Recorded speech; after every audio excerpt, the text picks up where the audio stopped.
आहेत, कवी आहेत. कवी म्हणजे काही सामान्य कवी नाही घ्यायचे बरं का. कवया क्रांतदर्शिना असं म्हटलेलं आहे.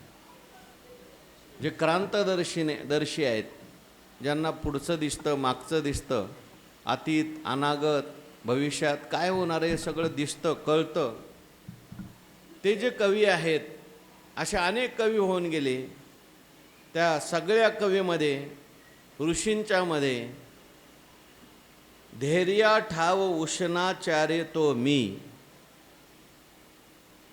धैर्यवान असलेले, धैर्याला सुद्धा ज्यांच्या ठिकाणी जागा दिलेली आहे, त्यांनी धैर्य अखंडित ज्यांच्या ठिकाणी विश्रांतीला राहतं, असे असणारे उष्णाचार्य मी आहे. हे उष्णाचार्य म्हणजे कोण आहेत?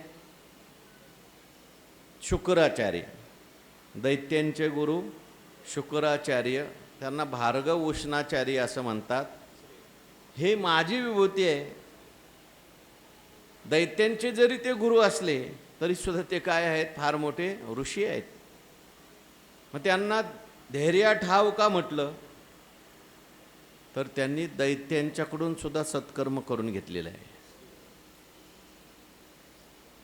चांगल्या माणसांना शिकवणं जरा सोपं आहे की ना. जे चांगले वागतात, चांगले करतात, अशा लोकांना शिकवणं सोपं असतं. परंतु जे दैत्य आहेत, अशांना शिस्त लावणं, अशांच्याकडून सुद्धा यज्ञ करून घेणं, अशांच्याकडून सुद्धा सत्कार्य करून घेणं, त्याच्याकरता माणसाला काय लागतं? धैर्य लागतं बरं का. आणि दैत्य जे आहेत ते विचित्र आहेत. म्हणून अशांना सुद्धा ज्यांनी शिक्षा दिली, शिक्षण दिलं, आणि संजीवनी विद्येचे ते काय आहेत? आचार्य आहेत. संजीवनी विद्या त्यांना प्राप्त आहे. कोणाला? दैत्यगुरु शुक्राचार्यांना. संजीवनी म्हणजे मेलेल्याला जिवंत करायचं. हो, अशी त्यांच्याकडे विद्या असलेले कवीश्वरा माझी धैर्या ठाव उष्णाचार्य तो मी, माझी विभूती आहे. दैत्यांना असं वाटलं की आम्हालाही भगवंताचं ध्यान करायचं आहे आणि आम्ही देवांचा आमचा विरोध आहे, आम्ही देवाच्यामध्ये ध्यान करू शकत नाही. एक काम करा, तुम्ही तुमच्या गुरुतच ध्यान करा. देवात तुमचं आहे की नाही? गुरुचं तर ध्यान करू शकता की नाही तुम्ही? हो, करू शकतो. मग ठीक आहे, तुम्ही आता तुमच्या गुरूंचं ध्यान करा, उष्णाचार्यांचं ध्यान करा. दैत्यांना सुद्धा उद्धाराकरता भगवंतांनी विभूती सांगून दिली. दैत्य कुळामध्ये सुद्धा त्यांचे गुरु जे आहेत ती माझी विभूती आहे. कारण ते सुद्धा दैत्यांच्याकडून चांगलं कार्य करून घेतात. म्हणून अशा ह्या विभूती सांगितल्या. राजाकरता काही विभूती सांगितलेल्या आहेत. हो, काही राजकारणातल्या विभूती आहेत, काही अध्यात्मकारणातल्या विभूती आहेत, अध्यात्मातल्या काही विभूती आहेत, साधकांच्या करता काही विभूती आहेत, राजाकरता काही विभूती आहेत, आहे की नाही. त्याच्यानंतर दैत्यांच्या करता सुद्धा काही विभूती आहेत, देवांच्या करता सुद्धा काही विभूती आहेत, अत्यंत तमोगुणी माणसाकरता काही विभूती आहेत. येन केन प्रकाराने सर्वांनी भगवंताचं ध्यान करून भगवंताची प्राप्ती करून घ्यावी म्हणून या ठिकाणी वेगवेगळ्या विभूती सांगितल्या. पुढे भगवान परमात्मा आणखीन काही विभूती सांगतात. 38वा श्लोक बघा. दंडो दमयतामस्मी नीतिरस्मि जिगीषताम् मौनं चैवास्मि गुह्यानां ज्ञानं ज्ञानवतामहम्. भगवान म्हणतात, दमयिताम दंडः अहम अस्मि, जिगीषिताम नीतिः अस्मि,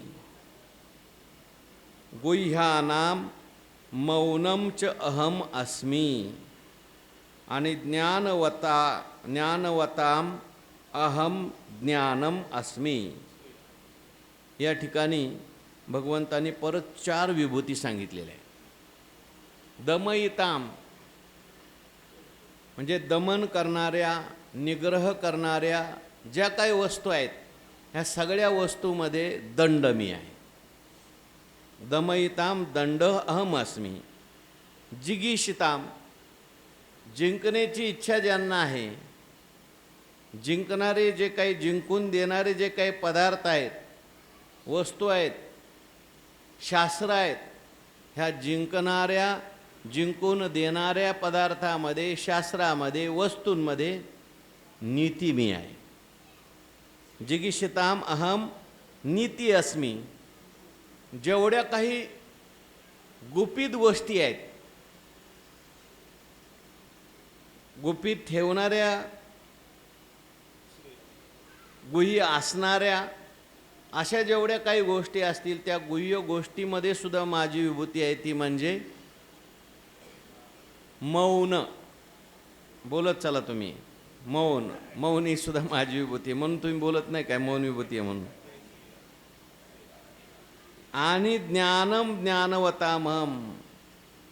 ज्ञान्यांच्यामध्ये अनेक ज्ञानी आहेत, पण ह्या सगळ्या ज्ञानामध्ये ज्ञान ही माझी विभूती आहे. आता पहिली विभूती कोणती सांगितली?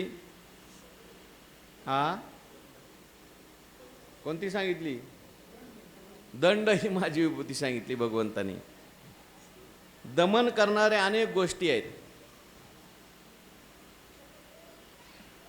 अदांतानाम दांत योग्य. मनुष्याच्या जीवनामध्ये निग्रहाची खूप गरज आहे. मनुष्य असू द्या, पशु असू द्या, पक्षी असू द्या, ही सगळी सृष्टी असू द्या, याच्यामध्ये कोणीतरी नियमन करणारं पाहिजे, निग्रह करणारं पाहिजे. काहीच नियमन नसेल, कोणाचाच निग्रह नसेल, तर सगळा स्वैराचार होईल. म्हणून आपल्या वैयक्तिक बाबतीमध्ये म्हणा किंवा समाजाच्या बाबतीमध्ये म्हणा, निग्रह आवश्यक असतो. जसं मुलं आहेत, त्यांना ज्येष्ठ असतात, श्रेष्ठ असतात, तरुण किंवा वृद्ध असतात, ते मुलांचा निग्रह करतात, मुलांना वळण लावतात. ज्येष्ठांना श्रेष्ठांना निग्रह करणारा राजा असतो आणि राजाला निग्रह करणारी प्रजा असते. राजावर सुद्धा नियंत्रण कोणाचं पाहिजे? प्रजेचं पाहिजे. मुलावर नियंत्रण आईबापाचं पाहिजे. प्रत्येकाच्या जीवनात निग्रह पाहिजे. निग्रह जर नसेल तर स्वैराचार होईल. इंद्रियाच्या संबंधाने सुद्धा निग्रह पाहिजे, बाहेर वागणुकीच्या संबंधाने सुद्धा निग्रह पाहिजे समाजामध्ये. आणि निग्रह करण्यामध्ये, दमन करणाऱ्यांच्यामध्ये नीतिशास्त्रामध्ये 4 गोष्टी सांगितलेल्या आहेत. एखाद्याचं नियमन करायचं असेल, एखाद्याचं दमन करायचं असेल, तर नीतिशास्त्र 4 गोष्टी सांगतं: साम, दाम, भेद आणि दंड. सगळ्यात पहिल्यांदा सामाने प्रयत्न करायचे, सामंजस्याने प्रयत्न करायचे, म्हणजे सांगून पाहायचं. पहिल्यांदा एखादा मुलगा असेल, फारच उच्छृंखल असेल, चोऱ्या करत असेल, भांडणं करत असेल, त्याला नीट बसवायचं आणि त्याला समजून सांगायचं, बाळा चोरी करणं काही चांगलं नाही, हे तो अभ्यास केला पाहिजेस. काही विशिष्ट वय झाल्यानंतर त्याला समजून सांगितलं पाहिजे, अभ्यास केला पाहिजे, तरच तुझं कल्याण आहे. चांगलं वागलं पाहिजे, खरं बोललं पाहिजे, हे सगळे संस्कार दिले पाहिजेत. याच्याकरता सामोपचाराने समजून सांगितलं पाहिजे. पण काहींना सामाची भाषा कळत नाही. मग अशा वेळेस दुसरी नीती वापरावी लागते, त्याला दाम असं म्हणतात. दाम म्हणजे काय? दाम म्हणजे काहीतरी द्यायचं. शिक्षण आहे, द्यायचं काहीतरी. त्या मुलाला म्हणायचं, तू परीक्षेत जर पहिला आला ना, तर तुला मी नवीन घड्याळ आणील. तो म्हणत असतो, घड्याळ थांब, घड्याळ देतो तुला, पण कधी? परीक्षेत पहिला आल्यावर, अभ्यास केल्यावर, तू खोटं बोलायचं सोडल्यावर, काहीतरी त्याला प्रलोभन द्यायचं. अहो शास्त्रसुद्धा देतं. यज्ञाचं जे प्रलोभन आहे किंवा स्वर्गाचं प्रलोभन वेदाने आपल्याला दिलं कशा करता, जे तर अमरत्व हे सिंहासन, ऐरावतासारखे वाहन, हे सगळं आपल्याला दाखवलंय कशा करता.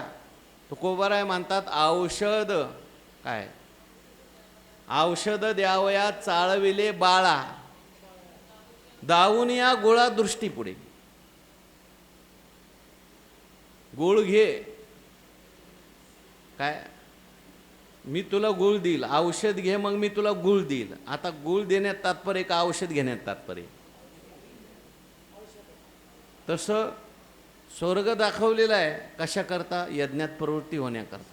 अहो जे देवच मानत नाही, यज्ञच मानत नाहीत, रात्रंदिवस स्वैराचारात गेलेले आहेत, अशांना प्रलोभन आहे. याला म्हणतात दाम, ही नीती आहे.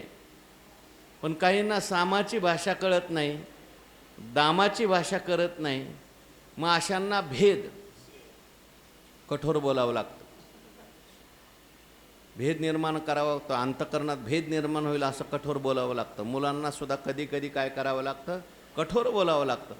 नुसतं गोड बोलून त्या ठिकाणी ऐकत नाहीत काही मुलं, मग त्याला कठोर बोलून, तुकाराम महाराज सारखे सुद्धा कठोर बोलले, देतो तीक्ष्ण उत्तरे पुढे व्हावे अशी, किती सांगू तरी नायकती, भक्तिविना पशु कशाशी वाढला सटविने नेला. हा भेद आहे. पण एवढं सगळं करून सुद्धा काहींना उपयोग होत नाही. काहींची चमडी एवढी जाड असते, त्यांना साम कळत नाही, त्यांना दाम कळत नाही, त्यांना भेद कळत नाही. मग त्यांना काय ते म्हणतात, लातो के भूत बातो से नहीं मान. म्हणून ही एक नीती आहे. निग्रह करता दंड केलेला आहे, मग त्याला दंड करावा लागतो. मुलाला म्हणा, इंद्रियांना म्हणा, समाजाला म्हणा, गुन्हेगारांना म्हणा. जर दंडच नसेल, राजा जर दंड करणार नाही कोणाला, कोणी किती मोठा गुन्हा केला, लोक म्हणतात काय नाही, गुन्हा करायचा, जेलमध्ये जायचं, पैसे भरायचं आणि सुटून यायचं. पण ज्यावेळेस राजा समोर त्याला फाशी देईल सगळ्या लोकांच्या, परदेशामध्ये असं करतात म्हणतात, परत मनुष्य धजत नाही ते करण्याकरता. त्याला काय म्हणतात, दंड. जेव्हापासून ही दंडनीती कमी झाली तेव्हापासून अराजकता वाढली. पूर्वीच्या काळामध्ये छडी मारायचे कोण, शिक्षक. छडी लागे छमछम, पण आता छडी मारली तर गुन्हा आहे. काहीतरी भीती पाहिजे. म्हणून दंड हा सुद्धा भगवान म्हणतात, दंड ही माझी विभूती आहे. कारण त्याने समाजाचा निग्रह होतो. अन्यायाशी राजा न करिता दंड, तुकोबाराय वर्णन करतात. हो, दया तिचे नाव, भूतांचे पाळन, अनेक निर्दळन कंटकाचे. कधी कधी दंड सुद्धा करावा लागतो. जसं समाजात दंड करावा लागतो, तसं आपल्या इंद्रियांना सुद्धा काय करावा लागतो, दंड करावा लागतो. नाहीतर जे जे हिताशी निके ते सदा इंद्रियाशी दुःखे. एरवी योगासारखे सोपे काय आहे, आपण मागे दृष्टांत सांगितला होता. या राजाला प्रधान नेमायचा होता. हुशार मुलगा पाहिजे, तरुण पाहिजे, म्हणून राजाने एक युक्ती केली. राजाने एक शेळी ठेवली आणि म्हटलं, जो कोणी या शेळीला पोटभर चारून आणील त्याला मी प्रधान बनवणार. आता लोकांना असं वाटलं, काय शेळी चारून आणणं काय अवघड आहे का? दिवसभर शेळीला घेऊन जायचे, पोटभर चारायचे, संध्याकाळी राजा त्या शेळीची परीक्षा घ्यायचा. हिरव्या गार चाऱ्याची पेंडी त्या शेळीसमोर धरायचा. शेळीसमोर धरली की शेळी तोंड टाकायची. शेळीचा स्वभाव आहे. अनेक लोक आले पण सगळे नापास झाले. एक हुशार होता, तो म्हटलं, राजाला फक्त काय पाहिजे, शेळीने तोंड टाकलं नाही पाहिजे. पण शेळीचा स्वभाव आहे, किती जरी खाल्लं तरी शेळी येचेनी तोंडे सैंग चरी, परदारादी पडे परी विरुद्ध ऐसे नावडे. ज्ञानोबारांनी उदाहरण शेळीचंच दिलंय बघा. म्हणजे जे अशी माणसं असतात इंद्रियाचे वैरिले गोचिड जैसे, ती एक ओवी आहे बघा, मधलं आठवत नाही आता मला. बैला तळी लागले गोचिड जैसे, इंद्रियाचे वैरिले. हा, चरोनी राखे जो जी आले. वैरिले शब्द आहे, म्हणजे जसे गुरु वैरण खातात की नाही तसे खातात म्हणे, इंद्रिय विषय सेवन करतात. मग आता त्या तरुण माणसाने काय केलं, शेळी नेली, दिवसभर तिला चारलं नाही, त्याने काय करायचं, शेळीच्या समोर एक पेंडी धरायचा आणि शेळीने तोंड टाकलं की काठीने मारायचं. असं दिवसभर शेळीकडून काय केला, अभ्यास केला. संध्याकाळी राजाने पाहिलं, म्हटले शेळीला चारवून आणलंय का, म्हटले आणलंय. मग शेळीचं पोट तर एकदम आत गेलेलं दिसतंय, तुम्हाला काय करायचंय परीक्षा घेऊन बघा. म्हणजे तोंड पुढं केल्याबरोबर शेळीने तोंड फिरवलं, ती पेंडी पुढं केल्याबरोबर, का तिला माहिती काठी बसणार आहे. तसं कधी कधी विवेकाची काठी या इंद्रियरूपी शेळ्यांना दाखवावी लागते. दंडो दमयतामस्मी, त्या दमन करणारे निग्रह करणारे अनेक गोष्टी आहेत. म्हणजे साम आहे, दाम आहे, भेद आहे, पण त्याच्यात दंड माझी विभूती भगवंतांनी सांगितली. कारण दंडाने जेवढं काम होतं तेवढं निग्रहाचं काम दुसऱ्या कशाने होत नाही. म्हणून भगवंताची विभूती आहे दंड. जिथे जिथे आपल्याला असा दंड दिसेल आणि त्यातून सत्कार्य घडत असेल, निग्रह झालेला दिसत असेल, त्या ठिकाणी समजायचं ही भगवंताची विभूती आहे. भगवंताचं ध्यान आपल्याला तिथेही करता येतं. आगादमयता आपला दंडो दमयतामस्मी नीतिरश्मी जिगीषताम. जिंकणारे जे लोक आहेत, आता हे सगळ्या राजांच्याच विभूती आहेत, राजांच्या करता सांगितलेल्या आहेत. राजाने, एखादा राजा आहे, त्याचा खूप मोठा राज्य चालवायचं आहे, त्याला स्वतंत्र देवाचं ध्यान करण्याकरता वेळ नाही आहे. त्याने आपल्या राज्यामध्ये व्यवस्थित प्रकारे दंड देणं, राज्य नीट चालवणं, हेच भगवंताचं ध्यान होऊ शकतं. दंड दिल्यानंतर राजाला दुःख करायची काही गरज नाही असं म्हणतात. वर्णन कुठेतरी मी वाचलं, एखाद्या मनुष्याने एखादा गुन्हा केला, पाप केलं, त्याला नरकात जावं लागतं. पण राजाने जर त्याला दंड केला, तो त्या नरकाच्या जाण्यापासून वाचतो, त्याला तो स्वर्गात जातो. राजाने त्याला फाशी दिली, फाशी दिल्यानंतर तो नरकात जात नाही, तो स्वर्गात जातो. म्हणजे राजाने जे वाईट केलं का चांगलं केलं, त्याचं व्यावहारिक दृष्टीने आपल्याला दिसतंय, त्याला फाशी दिली आणि तो आता राजाने फार मोठा गुन्हा केला. नाही नाही नाही, राजाने त्याला पापापासून शुद्ध केलं, तो नरकात चालला होता, त्याला कुठं पाठवलं असं वाचलंय मी कुठंतरी, तर मला शोधावं लागेल. तेव्हा दंड जी आहे ही भगवंताची विभूती आहे. राजाने दुसरी विभूती सांगितली राजांच्या करताच किंवा जिंकणाऱ्या करता. आता जिंकतात कोण, राजा पण आहे. अहो आपल्याला सुद्धा युद्ध चालूच आहे ना, रात्रंदिवस आम्हा युद्धाचा प्रसंग आहे. आंतरबाह्य जग आणि मन, मनाबरोबर युद्ध करायचं आहे, जगाबरोबर युद्ध करायचं आहे, संघर्ष आहे. मग असे जिंकणारे जे लोक आहेत त्यांच्यात विभूती आहे कोणती?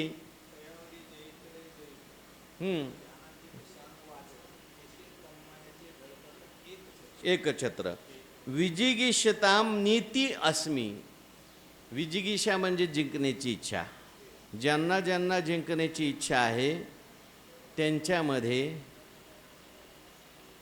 नीती मी आहे. नीती माझी विभूती आहे. कारण नीतीने प्राप्त केलेला जो विजय आहे तोच खरा विजय. विजय हा नेहमी नीतीबरोबरच असतो.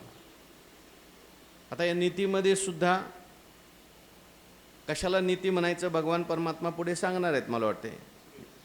हां, एक आहे ते ज्ञानोबारायांनी सांगितलं आहे. सारासार विचार करायचा आहे, धर्माचा आणि ज्ञानाचा पक्ष धरायचा आहे. सारासार विचार जी करते नीती तिला म्हणतात. नीती आणि धर्म बरोबर पाहिजे, धर्माने आधारित नीती पाहिजे. तर मी पुढं सांगेल तुम्हाला त्याच्या वेळेस. पण नीती मी आहे. नीतीत दोन प्रकार आहेत. एक आहे नीती म्हणजे आपण ज्याला अनीतीच्या विरुद्ध जो शब्द वापरतो तो न्याय या अर्थाने वापरतो. न्याय त्याला जमतं. काय न्याय राहिला नाही, काही नीती राहिली नाही. अशी नीती जिथे असेल, जिंकणाऱ्यामध्ये नीतीने लोक जिंकतात. आता ही एक नीती आहे. दुसरे युद्ध नीती आहे, कूटनीती आहे. युद्धाकरता या सगळ्या नीतीचं अवलंबन करावं लागतं. युद्धातली नीती वेगळी आहे आणि त्या नीतीच्या द्वारे विजय प्राप्त केला जातो. रावण आणि रामप्रभूंचं युद्ध झालं. कोणाचा विजय झाला? रामप्रभूंचा झाला. रामप्रभूंचा विजय का झाला? त्यांच्याकडे काय होती? नीती होती. आणि रावणाकडे काय नव्हती? नीती नाही, न्याय नाही, काय नाही, धर्म नाही. म्हणून भाऊसुद्धा सोडून गेला. जो नीतीने वागतो त्याला पशुपक्षीसुद्धा मदत करतात, वानरांनी मदत केली. आणि जो नीतीने वागत नाही त्याला भाऊ सोडून जातो. विजय मिळवला शेवटी. त्याचं कारण काय? नीती. म्हणून आगा आपलं नीतिरश्मी जिगीषताम आणि मौनम चैवास्मी गुह्यानाम.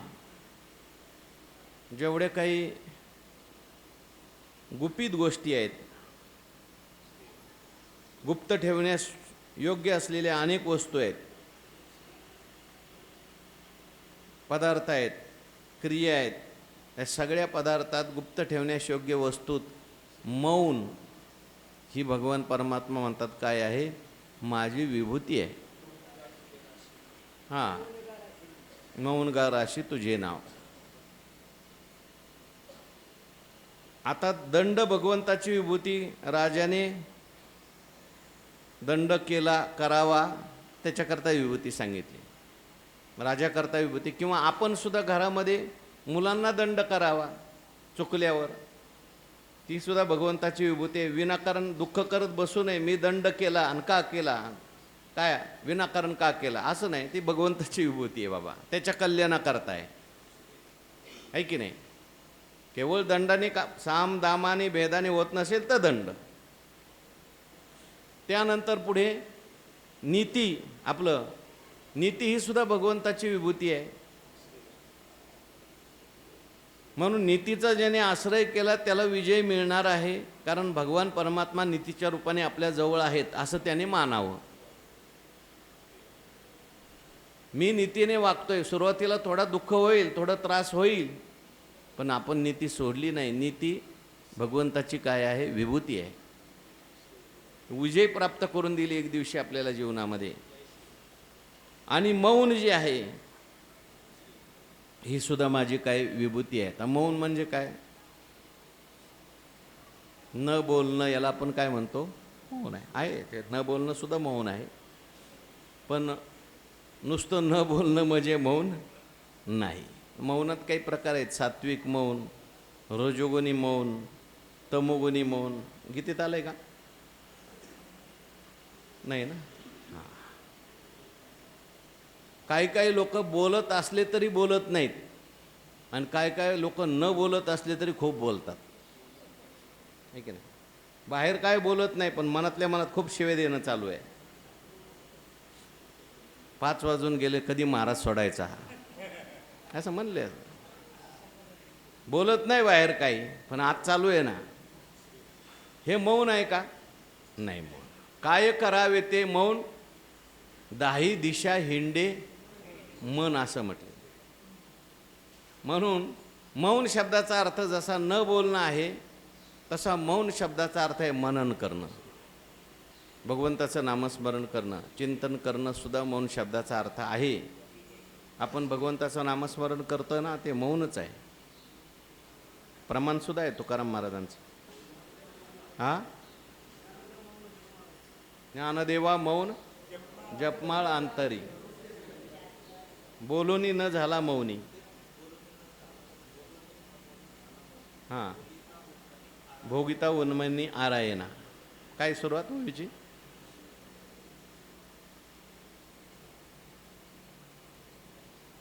काय बोलो. हो, ते तुकारामाचा अभंग बघ. तुका म्हणे नवे दिसतो मी तैसा पुसने ते पुसा पांडुरंग. त्याची सुरुवात आहे. त्याच्यात सुद्धा असं म्हटलंय, बोलून आम्ही मौन आहोत.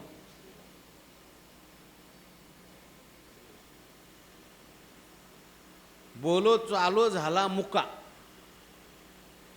एक प्रमाण तुकाराम महाराजांचं.